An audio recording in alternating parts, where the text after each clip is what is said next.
Assalamualaikum warahmatullahi wabarakatuh. Yang terhormat Bapak Ridani Fizi, SPD MPD, selaku dosen mata kuliah Bahasa Indonesia, dan teman-teman sekalian yang berbahagia. Puji syukur kami haturkan kehadirat Allah Subhanahu wa Ta'ala yang memberikan rahmat dan hidayahnya sehingga kami bisa melaksanakan presentasi ini.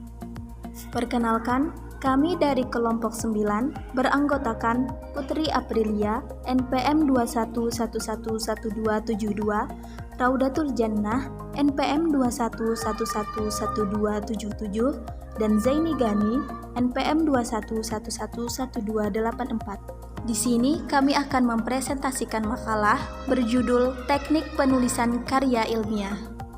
Langsung saja, untuk materi pertama akan disampaikan oleh saya sendiri, Raudatul Jannah. A. Pengertian tulisan dan karangan. Tulisan. Tulisan merupakan karya tulis yang dibuat berdasarkan fakta, pengalaman, pengamatan, penelitian, pemikiran, atau analisis atas suatu masalah. Karya tulis ilmiah adalah karangan yang mengetengahkan hasil pikiran, hasil pengamatan, tinjauan dalam bidang tertentu yang disusun menurut metode tertentu secara sistematik. Kemudian, karangan. Karangan merupakan karya tulis yang dibuat berdasarkan daya imajinasi, fantasi, dan perasaan pengarang.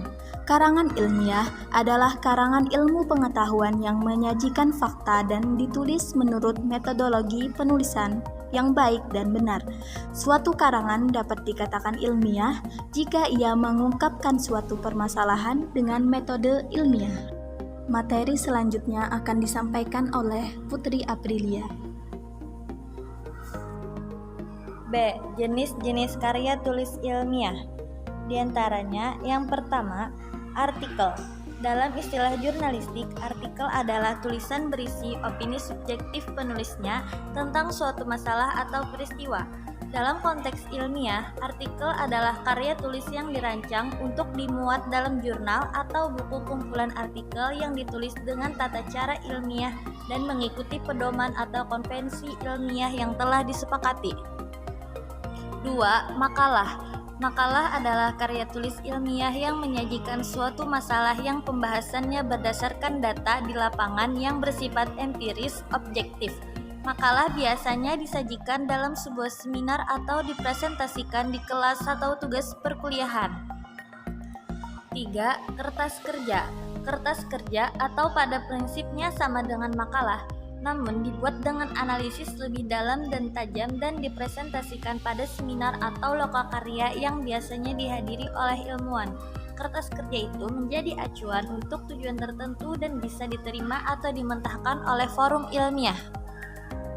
4. Kertas. Kertas adalah sebutan khusus untuk makalah di kalangan akademisi atau mahasiswa dalam pembelajaran dan pendidikannya sebelum menyelesaikan studi diploma, S1, S2, atau S3. Sistematika penulisannya sama dengan artikel atau makalah, tergantung panduan yang berlaku di perguruan tinggi masing-masing. 5. Skripsi. Skripsi adalah karya tulis ilmiah mahasiswa untuk menyelesaikan jenjang studi S1 atau sarjana. Skripsi berisi tulisan sistematis yang mengemukakan pendapat penulis berdasarkan pendapat atau teori orang lain. 6. Tesis. Tesis adalah karya ilmiah mahasiswa untuk menyelesaikan studi S2 atau pasca sarjana yang sifatnya lebih mendalam dibandingkan dengan skripsi. Tesis mengungkapkan pengetahuan baru yang diperoleh dari penelitiannya sendiri. 7. Disertasi. Disertasi disebut juga PhD thesis adalah karya tulis ilmiah mahasiswa untuk menyelesaikan studi S3 yang mengemukakan suatu dalil yang dapat dibuktikan oleh penulis berdasarkan data dan fakta yang sahih atau valid dengan analisis yang terinci. Disertasi ini berisi suatu temuan-temuan sendiri yang berupa temuan orisinal. Yang terakhir, 8. Artikel ilmiah populer. Artikel ilmiah populer adalah artikel ilmiah yang ditulis dengan gaya bahasa populer untuk dimuat di media massa seperti surat kabar, majalah, dan tabloid. Berbeda dengan artikel